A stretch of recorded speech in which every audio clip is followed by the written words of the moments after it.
பேர் திவ்யா தேவிங்க. நான் சுந்தராபுரத்துலேருந்து வரேன். கோயிலுக்கு 10-15 வருஷமாக நான் வந்துட்டுருக்குறேங்க. சின்ன வயசுலேருந்தே சாமி தான் எனக்கு கல்யாணமே பண்ணி வச்சாங்க. எனக்கு கல்யாணம் ஆகி 4 வருஷம் ஆச்சுங்க. கல்யாணம் ஆகி 2 வருஷத்தில் ப்ரெக்னென்ட் ஆனேங்க. ப்ரெக்னென்ட் ஆகி சாமிக்கிட்ட தான் வந்து ஃபஸ்ட்டு சொல்ல வந்தோம். ஃபஸ்ட்டு ப்ரெக்னென்ட் ஆகி கீழே வாசப்படி ஏறும் போதே சாமிக்கிட்ட சொன்னோம். சாமி சரியில்லைம்மா, எனக்கு நல்ல உத்தரவு காமிக்கல, குழந்தைய பத்திரமா காப்பாற்றிக்கோ அப்படின்னு சொன்னாங்க. நீங்கள் தாங்க சாமி பார்க்கணுன்னு சொன்னாங்க. அதுக்கப்புறம் 1 மாதத்துலேயே அந்த குழந்தை அபார்ட் ஆகிடுச்சுங்க. அப்புறம் சாமிக்கிட்ட வந்து சொன்னேன். சாமி அப்போ எதுவுமே சொல்லலை.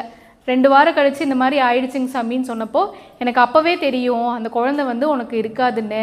அந்த குழந்தை பிறந்திருந்தாலும் உனக்கு ஊனமாக தான் பிறந்திருக்குன்னு சொன்னாங்க. ஆனால் கவலைப்படாத, நாகசக்தி அம்மனை நல்லா வேண்டிக்கோ, மடிக்கட்டி பூஜையெல்லாம் பண்ணு, கண்டிப்பாக உனக்கு குழந்தை பாக்கியம் கிடைக்கும்னு சொன்னார். அதே மாதிரி ஒரு 5 மாதத்துக்கு முன்னாடி கோயிலுக்கு வந்தேன். வந்து சாமியை பார்த்து ரொம்ப வேதனைப்பட்டு அழுதுட்டு போனேன். 4 வருஷம் ஆச்சு, இன்னும் குழந்தை இல்லைன்னு சொல்லி. சாமி சொன்னாங்க, உன்னை சாமி காக்க வைக்குதுன்னா கண்டிப்பாக ஒரு நல்லது நடக்கும், நீ வெயிட் பண்ணு அப்படின்னு சொன்னாங்க. சொல்லிட்டு போன மறாத வாரமே கன்சீவ் ஆகிட்டேங்க.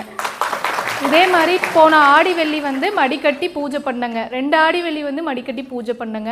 அம்மா கைவிடலை. நிஜமாலுமே வந்து அற்புதம் தான் பண்ணியிருக்கிறாங்க. இப்போ 5 மாதம் ஆச்சு. என் ஃப்ரெண்டும் வந்தாங்க. என் ஃப்ரெண்டுக்கு 7 வருஷமாக குழந்தை இல்லைங்க. அவங்க போகாத கோயில் ஹாஸ்பிட்டல் கிடையாது. இங்கே வந்து ஒரே மாதத்தில் வந்து கன்சீவ் ஆகி அவங்களுக்கு ஆம்பளை பையன் பிறந்திருக்குதுங்க.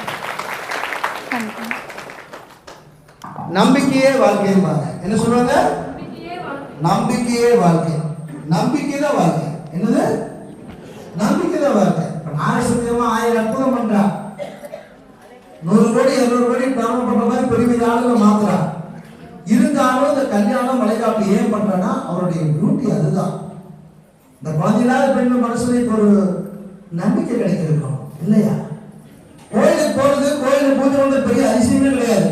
இந்த ஆடி மாசம் எல்லா கோயிலையும் பூஜை நடக்கும், எல்லா கோயிலுமே பூஜை நடக்கும், எல்லா கோயிலுமே சிறப்பாக பூஜை நடக்கும். இது பெரிய அதிசயம் கிடையாது. ஆனால் அற்புதம் நடக்கிறது மனவச்சப்பட்டியில் மட்டும்தான். அற்புதம் நடக்கிறது மனவச்சப்பட்டியில். அப்படி அற்புதத்தை பண்ணனால நிப்பாரு வளைகாப்புல வந்து உட்கார்ந்துருக்க இல்லையா? போன 2 வருஷம் உட்கார்ந்தான்.